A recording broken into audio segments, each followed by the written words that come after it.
The Adventures of Sherlock Holmes by Sir Arthur Conan Doyle. The Adventure of the Beryl Coronet. "Holmes," said I, as I stood one morning in our bow window, looking down the street, "here is a madman coming along. It seems rather sad that his relatives should allow him to come out alone." My friend rose lazily from his armchair and stood with his hands in the pockets of his dressing gown, looking over my shoulder. It was a bright, crisp February morning, and the snow of the day before still lay deep upon the ground, shimmering brightly in the wintry sun.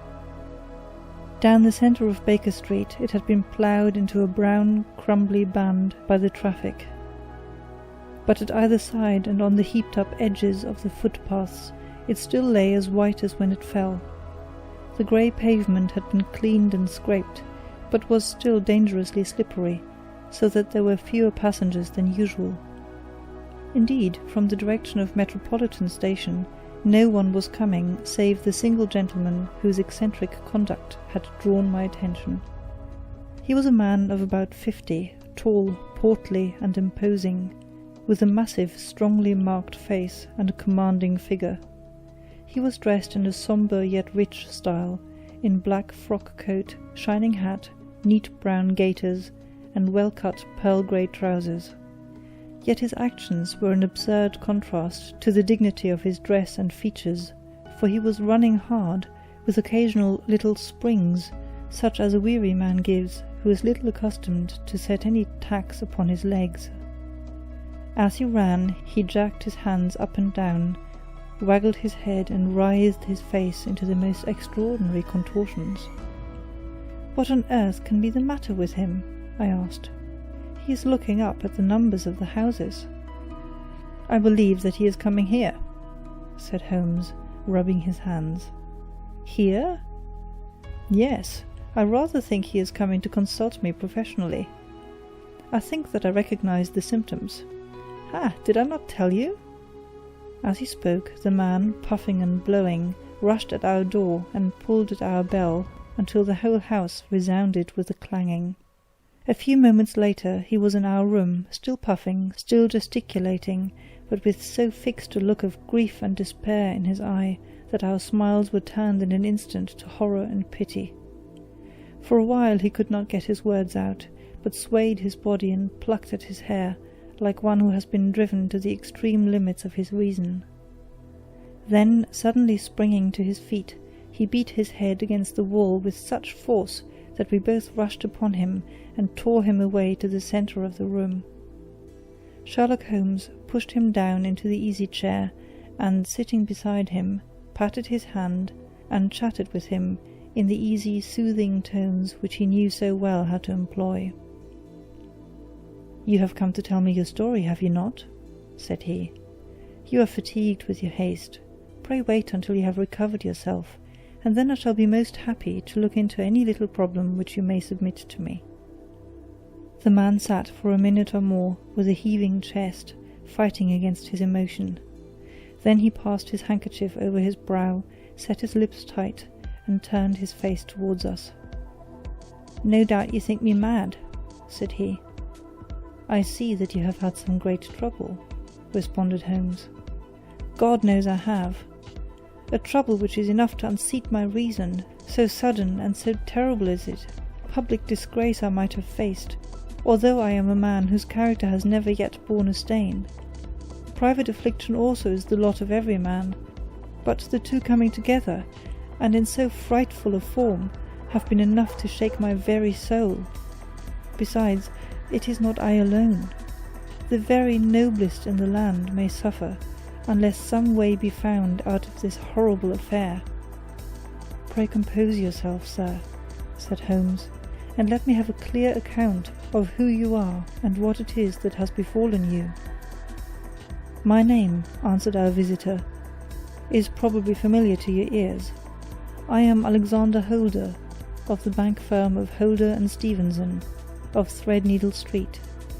The name was indeed well known to us as belonging to the senior partner in the second largest private banking concern in the city of London.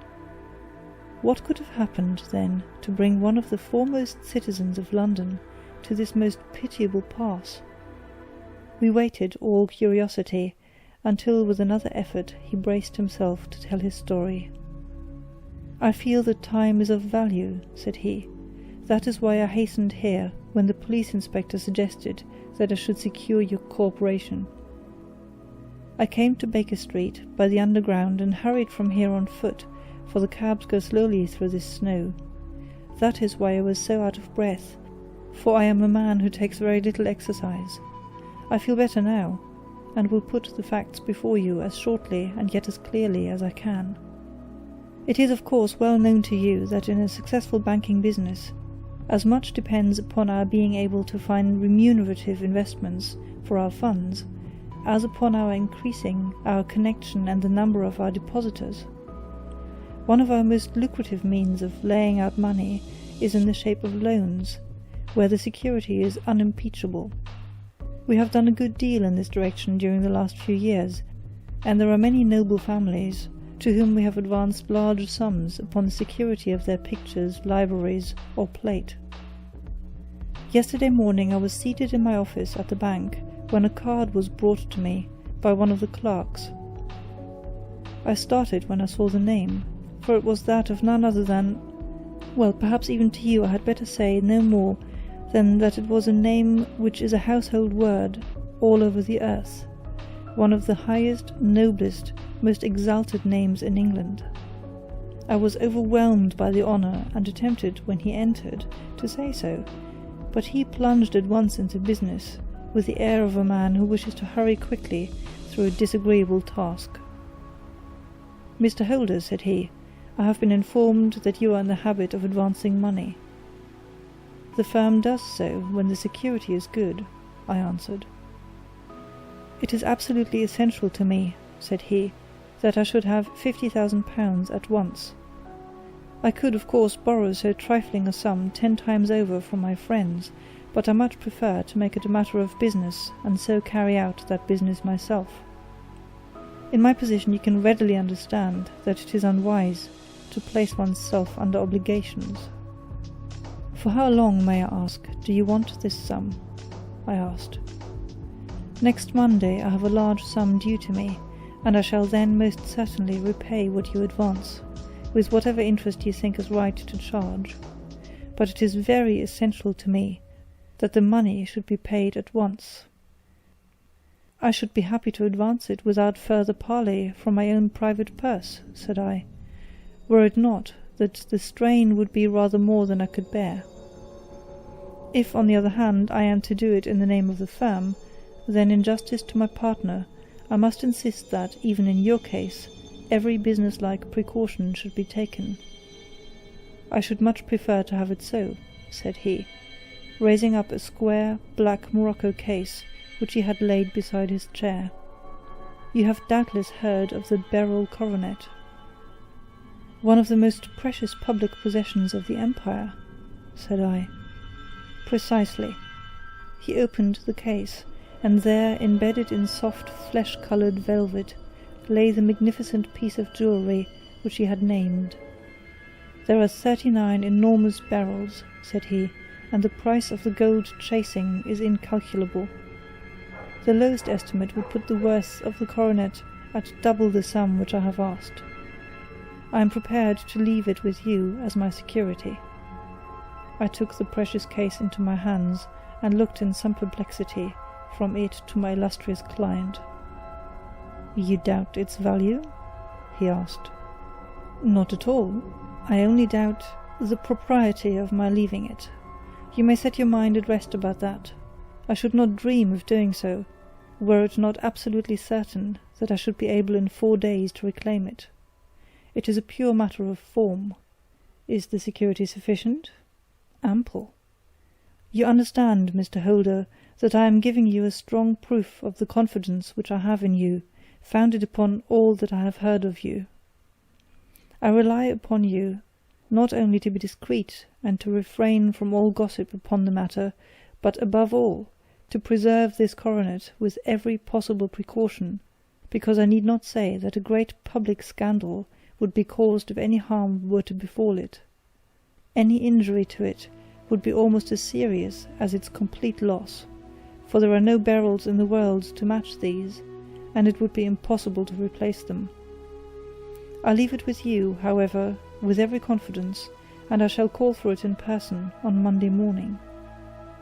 Seeing that my client was anxious to leave, I said no more, but, calling for my cashier, I ordered him to pay over 50 £1,000 notes. When I was alone once more, however, with the precious case lying upon the table in front of me, I could not but think, with some misgivings, of the immense responsibility which it entailed upon me. There could be no doubt that, as it was a national possession, a horrible scandal would ensue if any misfortune should occur to it. I already regretted having ever consented to take charge of it. However, it was too late to alter the matter now, so I locked it up in my private safe, and turned once more to my work. When evening came, I felt that it would be an imprudence to leave so precious a thing in the office behind me. Bankers' safes had been forced before now, and why should not mine be? If so, how terrible would be the position in which I should find myself. I determined, therefore, that for the next few days I would always carry the case backward and forward with me, so that it might never be really out of my reach. With this intention, I called a cab and drove out to my house at Streatham, carrying the jewel with me. I did not breathe freely until I had taken it upstairs and locked it in the bureau of my dressing-room. And now a word as to my household, Mr. Holmes, for I wish you to thoroughly understand the situation. My groom and my page sleep out of the house, and may be set aside altogether. I have 3 maidservants, who have been with me a number of years, and whose absolute reliability is quite above suspicion. Another, Lucy Parr, the second waiting maid, has only been in my service a few months. She came with an excellent character, however, and has always given me satisfaction. She is a very pretty girl, and has attracted admirers who have occasionally hung about the place. That is the only drawback which we have found to her, but we believe her to be a thoroughly good girl in every way. So much for the servants. My family itself is so small that it will not take me long to describe it. I am a widower, and I have an only son, Arthur. He has been a disappointment to me, Mr. Holmes, a grievous disappointment. I have no doubt that I am myself to blame. People tell me that I have spoiled him. Very likely I have. When my dear wife died, I felt that he was all I had to love. I could not bear to see the smile fade even for a moment from his face. I have never denied him a wish. Perhaps it would have been better for both of us, had I been sterner, but I meant it for the best.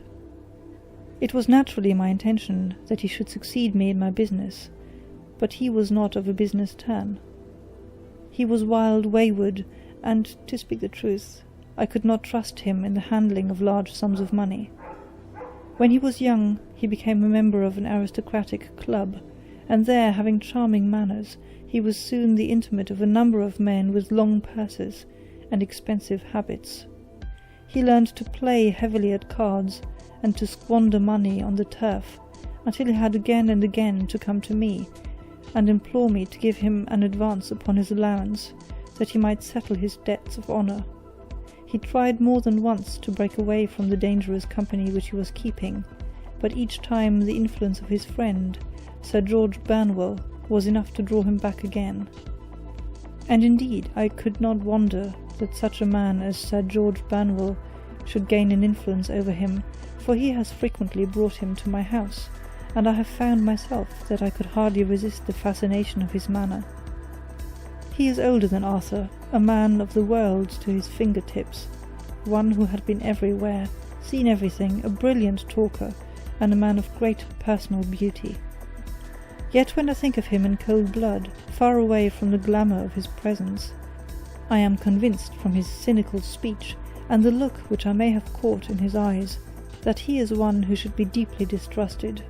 So I think, and so too thinks my little Mary, who has a woman's quick insight into character. And now there is only she to be described, She is my niece, but when my brother died 5 years ago and left her alone in the world, I adopted her, and have looked upon her ever since as my daughter. She is a sunbeam in my house, sweet, loving, beautiful, a wonderful manager and housekeeper, yet as tender and quiet and gentle as a woman could be. She is my right hand. I do not know what I could do without her. In only one matter has she ever gone against my wishes. Twice my boy has asked her to marry him, for he loves her devotedly, but each time she has refused him. I think that if anyone could have drawn him into the right path, it would have been she, and that his marriage might have changed his whole life. But now, alas, it is too late, forever too late. Now, Mr. Holmes, you know the people who live under my roof, and I shall continue with my miserable story. When we were taking coffee in the drawing-room that night after dinner, I told Arthur and Mary my experience, and of the precious treasure which we had under our roof, suppressing only the name of my client. Lucy Parr, who had brought in the coffee, had, I am sure, left the room, but I cannot swear that the door was closed. Mary and Arthur were much interested, and wished to see the famous coronet, but I thought it better not to disturb it. "Where have you put it?" asked Arthur. "In my own bureau." "Well, I hope to goodness the house won't be burgled during the night," said he. "It is locked up," I answered. "Oh, any old key will fit that bureau. When I was a youngster I have opened it myself with the key of the box-room cupboard." He often had a wild way of talking, so that I thought little of what he said. He followed me to my room, however, that night with a very grave face. "Look here, Dad," said he with his eyes cast down. "Can you let me have £200? "No, I cannot," I answered sharply. "I have been far too generous with you in money matters." "You have been very kind," said he, "but I must have this money, or else I can never show my face inside the club again." "And a very good thing too," I cried. "Yes, but you would not have me leave it a dishonoured man," said he. "I could not bear the disgrace. I must raise the money in some way, and if you will not let me have it, then I must try other means."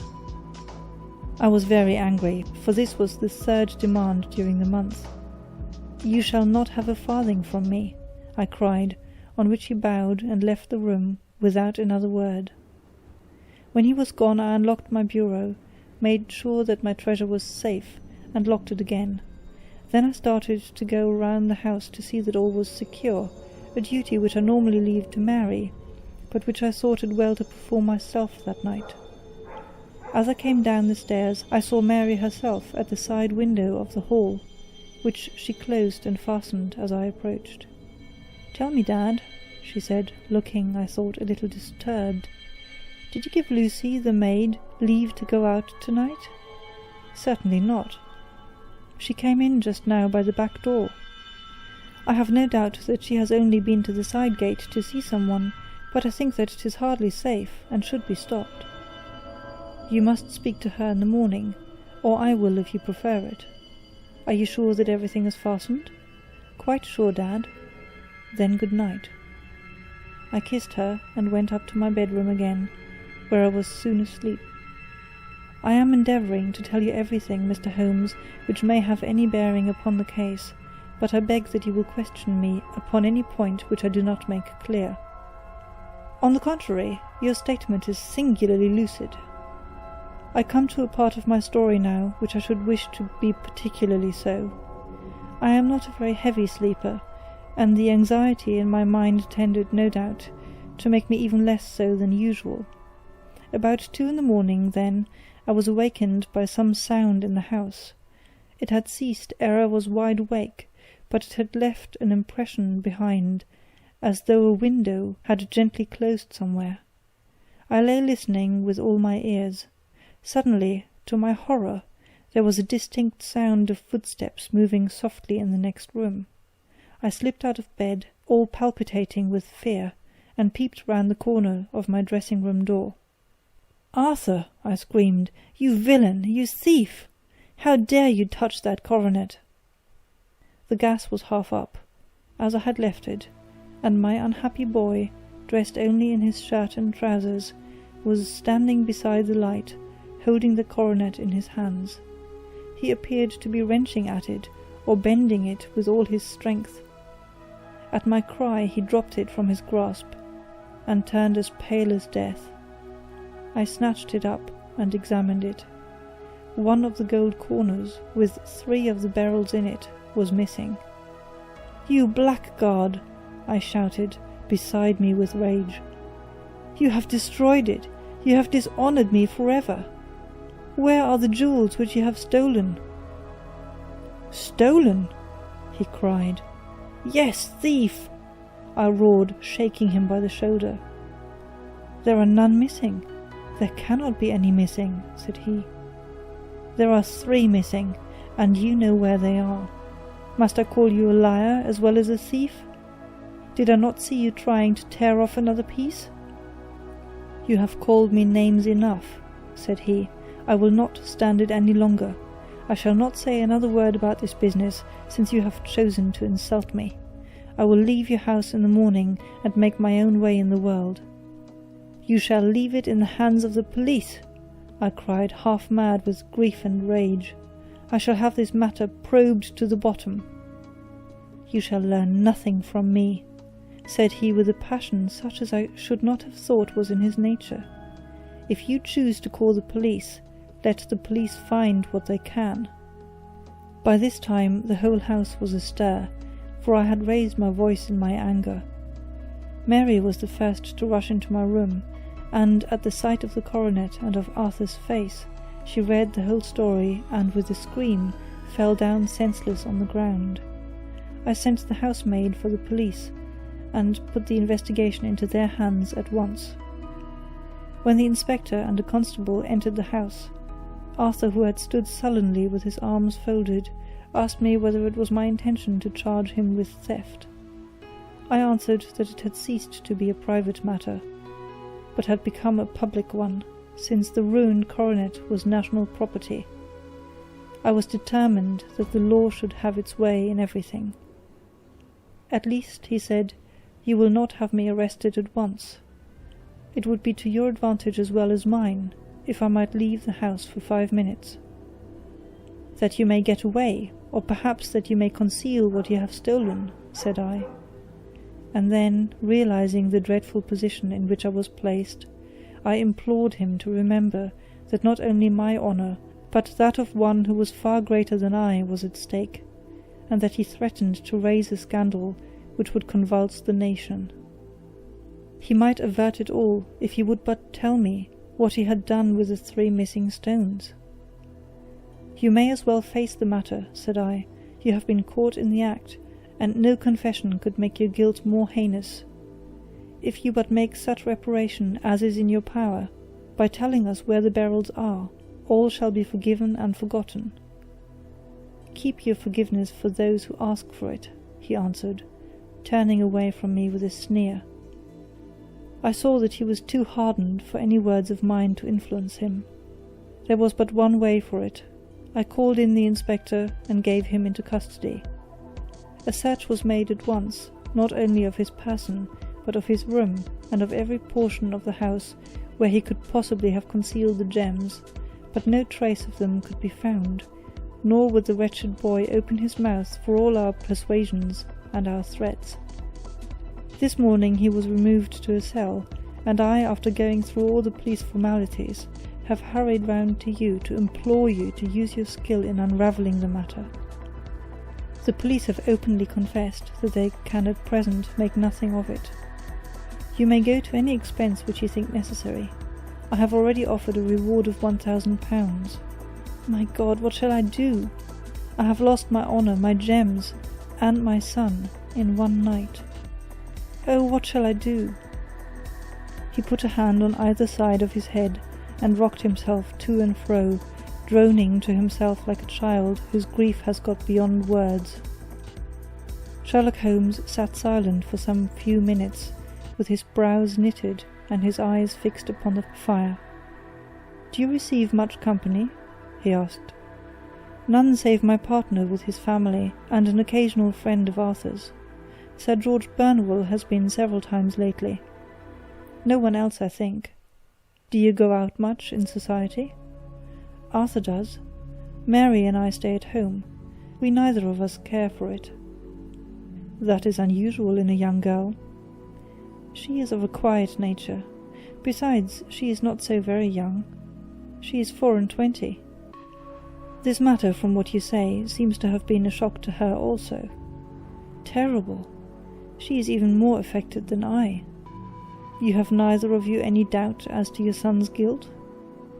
How can we have, when I saw him with my own eyes, with the coronet in his hands? I hardly consider that a conclusive proof. Was the remainder of the coronet at all injured? Yes, it was twisted. Do you not think, then, that he might have been trying to straighten it? God bless you. You are doing what you can for him and for me, but it is too heavy a task. What was he doing there at all? If his purpose were innocent, why did he not say so? Precisely. And if he were guilty, why did he not invent a lie? His silence appears to me to cut both ways. There are several singular points about the case. What did the police think of the noise which awoke you from your sleep? They considered that it might be caused by Arthur's closing his bedroom door. A likely story, as if a man bent on felony would slam his door so as to wake a household. What did they say then of the disappearance of these gems? They are still sounding the planking and probing the furniture in the hope of finding them. Have they thought of looking outside the house? Yes, they have shown extraordinary energy. The whole garden has already been minutely examined. Now, my dear sir, said Holmes, it is not obvious to you now that this matter really strikes very much deeper than either you or the police were at first inclined to think? It appeared to you to be a simple case. To me it seems exceedingly complex. Consider what is involved by your theory. You suppose that your son came down from his bed, went, at great risk, to your dressing-room, opened your bureau, took out your coronet, broke off by main force a small portion of it, went off to some other place, concealed 3 gems out of the 39 with such skill that nobody can find them, and then returned with the other 36 into the room in which he exposed himself to the greatest danger of being discovered. I ask you now, is such a theory tenable? But what other is there? Cried the banker with a gesture of despair. If his motives were innocent, why does he not explain them? It is our task to find that out, replied Holmes. So now, if you please, Mr. Holder, we will set off for Streatham together, and devote an hour to glancing a little more closely into details. My friend insisted upon my accompanying them in their expedition, which I was eager enough to do, for my curiosity and sympathy were deeply stirred by the story to which we had listened. I confess that the guilt of the banker's son appeared to me to be as obvious as it did to his unhappy father, but still I had such faith in Holmes' judgment that I felt that there must be some grounds for hope, as long as he was dissatisfied with the accepted explanation. He hardly spoke a word the whole way out to the southern suburb, but sat with his chin upon his breast, and his hat drawn over his eyes, sunk in the deepest thought.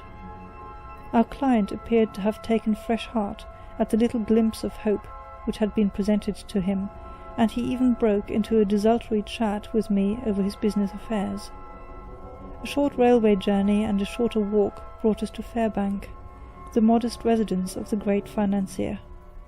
Fairbank was a good-sized square house of white stone, standing back a little from the road. A double-carriage sweep with a snow-clad lawn stretched down in front of 2 large iron gates which closed the entrance. On the right side was a small wooden thicket which led into a narrow path between 2 neat hedges, stretching from the road to the kitchen door, and forming the tradesman's entrance. On the left ran a lane which led to the stables, and was not itself within the grounds at all, being a public, though little used, thoroughfare. Holmes left us standing at the door and walked slowly all round the house, across the front, down the tradesman's path, and so round by the garden behind into the stable lane. So long was he that Mr. Holder and I went into the dining-room and waited by the fire until he should return. We were sitting there in silence when the door opened and the young lady came in. She was rather above the middle height, slim, with dark hair and eyes, which seemed the darker against the absolute pallor of her skin. I do not think that I have ever seen such deadly paleness in a woman's face. Her lips, too, were bloodless, but her eyes were flushed with crying. As she swept silently into the room, she impressed me with a greater sense of grief than the banker had done in the morning, and it was the more striking in her as she was evidently a woman of strong character, with immense capacity for self-restraint. Disregarding my presence, she went straight to her uncle and passed her hand over his head with a sweet womanly caress. "You have given orders that Arthur should be liberated, have you not, Dad?" she asked. No, my girl. The matter must be probed to the bottom. But I am so sure that he is innocent. You know what woman's instincts are. I know that he has done no harm, and that you will be sorry for having acted so harshly. Why is he silent, then, if he is innocent? Who knows? Perhaps because he was so angry that you should suspect him. How could I help suspecting him, when I actually saw him with the coronet in his hand? Oh, but he had only picked it up to look at it. Oh, do take my word for it that he is innocent. Let the matter drop and say no more. It is so dreadful to think of our dear Arthur in prison. I shall never let it drop until the gems are found. Never, Mary. Your affection for Arthur blinds you as to the awful consequences to me. Far from hushing the thing up, I have brought a gentleman down from London to inquire more deeply into it." "This gentleman?" she asked, facing round to me. "No, his friend. He wished us to leave him alone. He is round in the stable lane now." "The stable lane?" She raised her dark eyebrows. "What can he hope to find there?" "Ah, this, I suppose, is he. I trust, sir, that you will succeed in proving what I feel sure is the truth, that my cousin Arthur is innocent of his crime." "I fully share your opinion, and I trust with you that we may prove it," returned Holmes, going back to the mat to knock the snow from his shoes. "I believe I have the honour of addressing Miss Mary Holder. May I ask you a question or two?" "Pray do, sir, if it may help to clear this horrible affair up." "You heard nothing yourself last night?" "Nothing, until my uncle here began to speak loudly. I heard that, and I came down." "You shut up the windows and doors the night before. Did you fasten all the windows?" "Yes." "Were they all fastened this morning?" "Yes." "You have a maid who has a sweetheart. I think that you remarked to your uncle last night that you had been out to see him?" "Yes, and she was the girl who waited in the drawing-room, and who may have heard uncle's remarks about the coronet." "I see.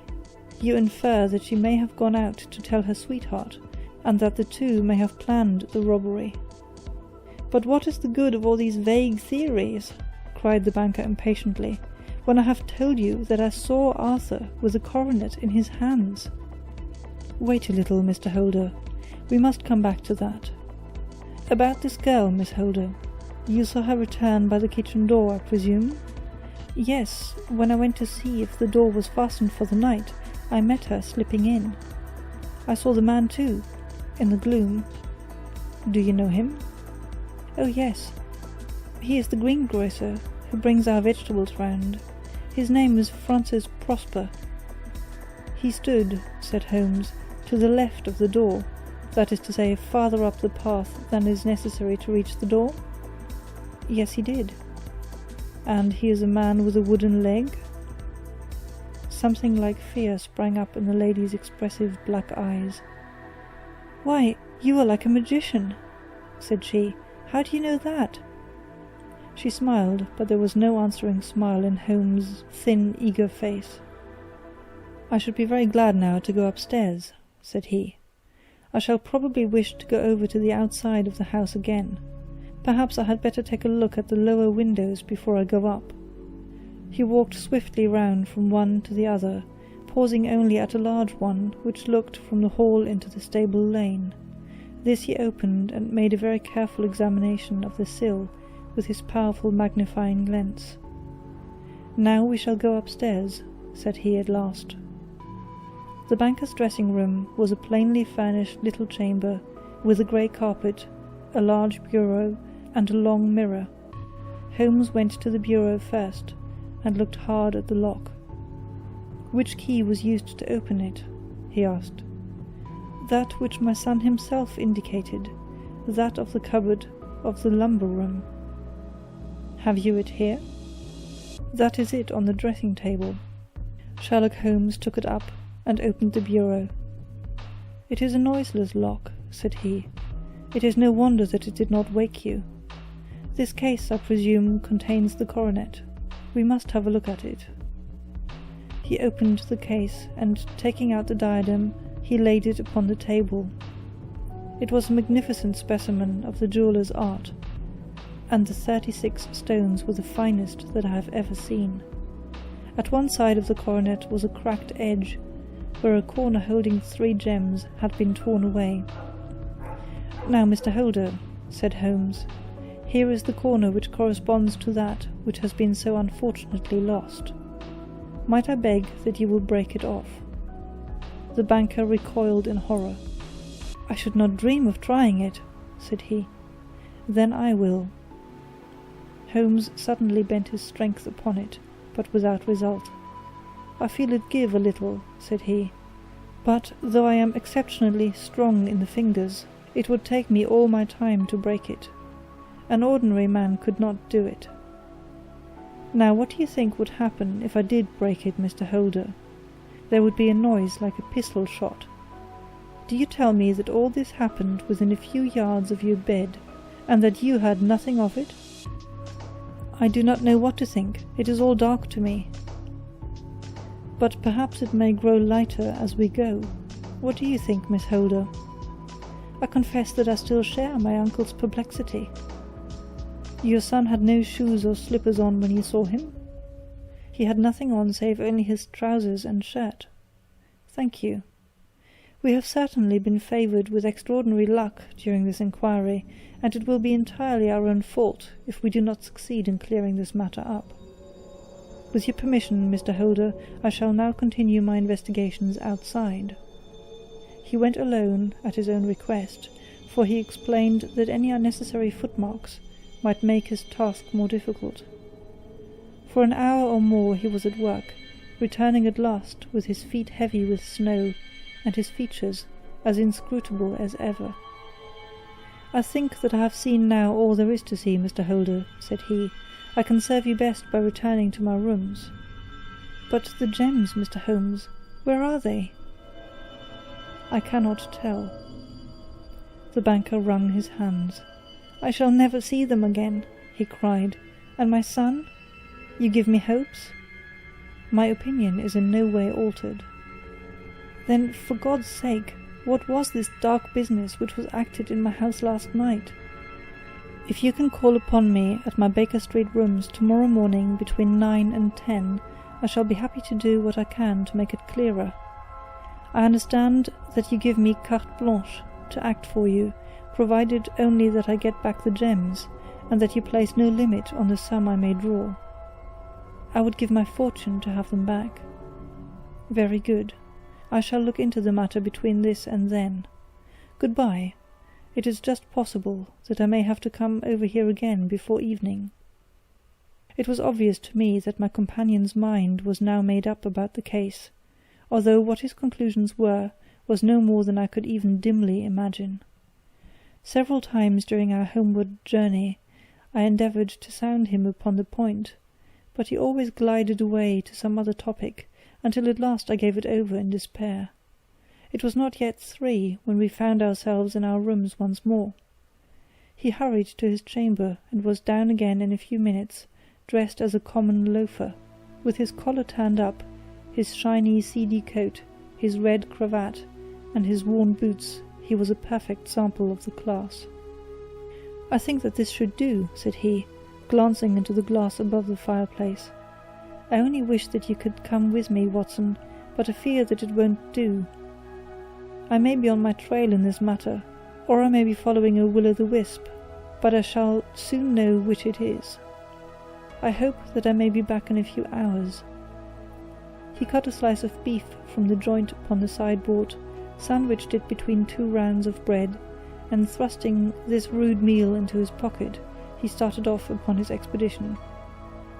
I had just finished my tea when he returned, evidently in excellent spirits, swinging an old elastic-sided boot in his hand. He chucked it down into a corner, and helped himself to a cup of tea. "I only looked in as I passed," said he. "I am going right on." "Where to?" "Oh, to the other side of the West End. It may be some time before I get back. Don't wait up for me in case I should be late." "How are you getting on?" "Oh, so-so. Nothing to complain of. I have been out to Streatham since I saw you last, but I did not call at the house. It is a very sweet little problem, and I would not have missed it for a good deal. However, I must not sit gossiping here, but must get these disreputable clothes off, and return to my highly respectable self." I could see by his manner that he had stronger reasons for satisfaction than his words alone would imply. His eyes twinkled, and there was even a touch of colour upon his sallow cheeks. He hastened upstairs, and a few minutes later I heard the slam of the hall door, which told me that he was off once more upon his congenial hunt. I waited until midnight, but there was no sign of his return, so I retired to my room. It was no uncommon thing for him to be away for days and nights on end when he was hot upon a scent, so that his lateness caused me no surprise. I do not know at what hour he came in, but when I came down to breakfast in the morning, there he was with a cup of coffee in one hand and the paper in the other, as fresh and trim as possible. "You will excuse my beginning without you, Watson," said he, "but you remember that our client has rather an early appointment this morning." "Why, it is after 9 now," I answered. "I should not be surprised if that were he. I thought I heard a ring." It was indeed our friend the financier. I was shocked by the change which had come over him, for his face, which was naturally of a broad and massive mould, was now pinched and fallen in, while his hair seemed to me at least a shade whiter. He entered with a weariness and lethargy which was even more painful than his violence of the morning before, and he dropped heavily into the armchair which I pushed forward for him. "I do not know what I have done to be so severely tried," said he. "Only 2 days ago I was a happy and prosperous man, without a care in the world. Now I am left to a lonely and dishonoured age. One sorrow comes close upon the heels of another. My niece Mary has deserted me." "Deserted you?" "Yes. Her bed this morning had not been slept in, her room was empty, and a note for me lay upon the hall table. I had said to her last night, in sorrow and not in anger, that if she had married my boy all might have been well with him. Perhaps it was thoughtless of me to say so. It is to that remark that she refers in this note. My dearest uncle, I feel that I have brought trouble upon you, and that if I had acted differently, this terrible misfortune might never have occurred. I cannot, with this thought in my mind, ever again be happy under your roof, and I feel that I must leave you forever. Do not worry about my future, for that is provided for, and above all do not search for me, for it will be fruitless labour and an ill service to me. In life or in death, I am ever your loving Mary. What could she mean by that note, Mr. Holmes? Do you think it points to suicide? No, nothing of the kind. It is perhaps the best possible solution. I trust, Mr. Holder, that you are nearing the end of your troubles. Ha! You say so. You have heard something, Mr. Holmes, you have learned something. Where are the gems? You would not think £1,000 apiece an excessive sum for them? I would pay 10. That would be unnecessary. 3,000 will cover the matter. And there is a little reward, I fancy. Have you your cheque-book? Here is a pen. Better make it out for £4,000. With a dazed face, the banker made out the required cheque. Holmes walked over to his desk, took out a little triangular piece of gold with 3 gems in it, and threw it down upon the table. With a shriek of joy, our client clutched it up. "You have it!" he gasped. "I am saved! I am saved!" The reaction of joy was as passionate as his grief had been, and he hugged his recovered gems to his bosom. "There is one other thing you owe, Mr. Holder," said Sherlock Holmes rather sternly. "Oh!" He caught up a pen. "Name the sum, and I will pay it." "No, the debt is not to me. You owe a very humble apology to that noble lad, your son, who has carried himself in this matter as I should be proud to see my own son do, should I ever chance to have one." "Then it was not Arthur who took them?" "I told you yesterday, and I repeat today, that it was not." "You are sure of it? Then let us hurry to him at once, to let him know that the truth is known. He knows it already. When I had cleared it up, I had an interview with him, and finding that he would not tell me the story, I told it to him, on which he had to confess that I was right, and to add the very few details which were not yet quite clear to me.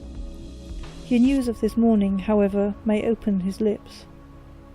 "For heaven's sake, tell me then, what is this extraordinary mystery?" "I will do so, and I will show you the steps by which I reached it. And let me say to you first, that which it is hardest for me to say and for you to hear. There has been an understanding between Sir George Burnwell and your niece Mary. They have now fled together." "My Mary? Impossible." "It is unfortunately more than possible, it is certain. Neither you nor your son knew the true character of this man when you admitted him into your family circle. He is one of the most dangerous men in England, a ruined gambler, an absolutely desperate villain, a man without heart or conscience. Your niece knew nothing of such men. When he breathed his vows to her, as he had done to 100 before her, she flattered herself that she alone had touched his heart. The devil knows best what he said, but at least she became his tool, and was in the habit of seeing him nearly every evening." "I cannot and I will not believe it," cried the banker with an ashen face. "I will tell you, then, what occurred in your house last night. Your niece, when you had, as she thought, gone to your room, slipped down and talked to her lover through the window which leads into the stable lane.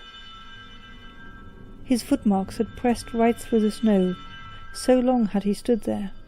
She told him of the coronet. His wicked lust for gold kindled at the news, and he bent her to his will. I have no doubt that she loved you, but there are women in whom the love of a lover extinguishes all other loves, and I think that she must have been one.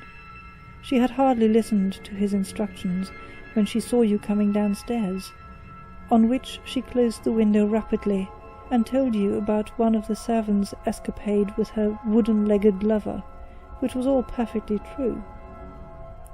Your boy, Arthur, went to bed after his interview with you, but he slept badly on account of his uneasiness about his club debts. In the middle of the night he heard a soft tread pass his door, so he rose and, looking out, was surprised to see his cousin walking very stealthily along the passage until she disappeared into your dressing-room.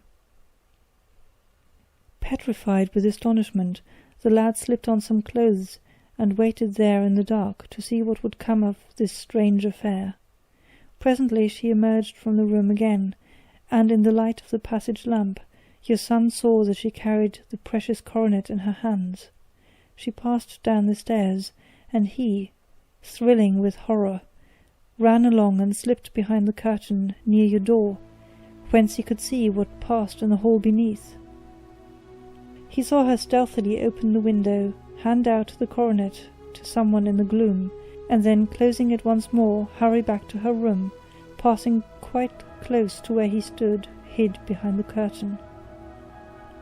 As long as she was on the scene, he could not take any action without a horrible exposure of the woman whom he loved. But the instant that she was gone, he realized how crushing a misfortune this would be for you, and how all-important it was to set it right. He rushed down, just as he was, in his bare feet, opened the window, sprang out into the snow, and ran down the lane, where he could see a dark figure in the moonlight. Sir George Banwell tried to get away, but Arthur caught him, and there was a struggle between them, your lad tugging at one side of the coronet, and his opponent at the other. In the scuffle, your son struck Sir George and cut him over the eye. Then something suddenly snapped, and your son, finding that he had the coronet in his hands, rushed back, closed the window, ascended to your room, and had just observed that the coronet had been twisted in the struggle, and was endeavouring to straighten it, when you appeared upon the scene. "Is it possible?" gasped the banker. You then roused his anger by calling him names at a moment when he felt that you had deserved your warmest thanks. He could not explain the true state of affairs without betraying one who certainly deserved little enough consideration at his hands. He took the more chivalrous view, however, and preserved her secret. "And that was why she shrieked and fainted when she saw the coronet," cried Mr. Holder. "Oh my God, what a blind fool I have been! And his asking to be allowed to go out for 5 minutes. The dear fellow wanted to see if the missing piece were at the scene of the struggle. How cruelly I have misjudged him." "When I arrived at the house," continued Holmes, "I at once went very carefully round it to observe if there were any traces in the snow which might help me. I knew that none had fallen since the evening before, and also that there had been a strong frost to preserve impressions. I passed along the tradesman's path, but found it all trampled down and indistinguishable. Just beyond, however, at the far side of the kitchen door, a woman had stood and talked with a man, whose round impressions on one side showed that he had a wooden leg. I could even tell that he had been disturbed, for the woman had run back swiftly to the door, as was shown by the deep toe and light heel marks, while Wooden Leg had waited a little and then had gone away.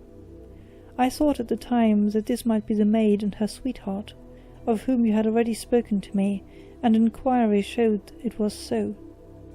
I passed round the garden without seeing anything more than random tracks, which I took to be the police, but when I got into the stable lane, a very long and complex story was written in the snow in front of me. There was a double line of tracks of a booted man, and a second double line, which I saw with delight, belonged to a man with naked feet. I was at once convinced from what you had told me that the latter was your son. The first had walked both ways, but the other had run swiftly, and as his tread was marked in places over the depression of the boot, it was obvious that he had passed after the other. I followed them up and found they led to the hall window, where Boots had worn all the snow away while waiting. Then I walked to the other end, which was 100 yards or more down the lane. I saw where Boots had faced round, where the snow was cut up as though there had been a struggle, and finally where a few drops of blood had fallen to show me that I was not mistaken. Boots had then run down the lane, and another little smudge of blood showed that it was he who had been hurt. When he came to the high road at the other end, I found that the pavement had been cleared, so there was an end to that clue. On entering the house, however, I examined, as you remember, the sill and framework of the hall window with my lens, and I could at once see that someone had passed out. I could distinguish the outline of an instep, where the wet foot had been placed in coming in. I was then beginning to be able to form an opinion as to what had occurred. A man had waited outside the window. Someone had brought the gems. The deed had been overseen by your son. He had pursued the thief, had struggled with him. They had each tugged at the coronet, their united strength causing injuries which neither alone could have effected. He had returned with a prize, but had left a fragment in the grasp of his opponent. So far I was clear. The question now was, who was the man, and who was it brought him the coronet? It is an old maxim of mine, that when you have excluded the impossible, whatever remains, however improbable, must be the truth. Now I knew that it was not you who had brought it down, so there only remained your niece and the maids. And if it were the maids, why should your son allow himself to be accused in their place? There could be no possible reason. As he loved his cousin, however, there was an excellent explanation why he should retain her secret, the more so as the secret was a disgraceful one. When I remembered that you had seen her at that window, and how she had fainted on seeing the coronet again, my conjecture became a certainty. And who could it be who was her confederate? A lover, evidently, for who else could outweigh the love and gratitude which she must feel for you? I knew that you went out little, and that your circle of friends was a very limited one, but among them was Sir George Burnwell. I had heard of him before as a man of evil reputation among women. It must have been he who wore those boots and retained the missing gems. Even though he knew that Arthur had discovered him, he might still flatter himself that he was safe, for the lad could not say a word without compromising his own family. Well, your own good sense will suggest what measures I took next. I went in the shape of a loafer to Sir George's house, managed to pick up an acquaintance with his valet, learned that his master had cut his head the night before, and finally, at the expense of 6 shillings, made all sure by buying a pair of his cast-off shoes. With these I journeyed down to Streatham, and saw that they exactly fitted the tracks. "I saw an ill-dressed vagabond on the lane yesterday evening," said Mr. Holder. "Precisely, it was I. I found that I had my man, so I came home and changed my clothes. It was a delicate part which I had to play then, for I saw that prosecution must be avoided to avert scandal, and I knew that so astute a villain would see that our hands were tied in the matter. I went and saw him. At first, of course, he denied everything. But when I gave him every particular that had occurred, he tried to bluster, and took down a life-preserver from the wall. I knew my man, however, and I clapped a pistol to his head before he could strike. Then he became a little more reasonable. I told him that we would give him a price for the stones he held, £1,000 apiece. That brought out the first signs of grief that he had shown. 'Why, dash it all,' said he, 'I've let them go at 600 for the 3. I soon managed to get the address of the receiver who had them, on promising him that there would be no prosecution. Off I set to him, and after much chaffering I got our stones at £1,000 apiece. Then I looked in upon your son, told him that all was right, and eventually got to my bed at about 2 o'clock, after what I may call a really hard day's work. A day which has saved England from a great public scandal,' said the banker, rising.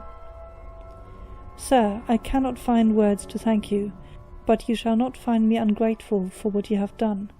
Your skill has indeed exceeded all that I have heard of. And now I must fly to my dear boy to apologize to him for the wrong which I have done him.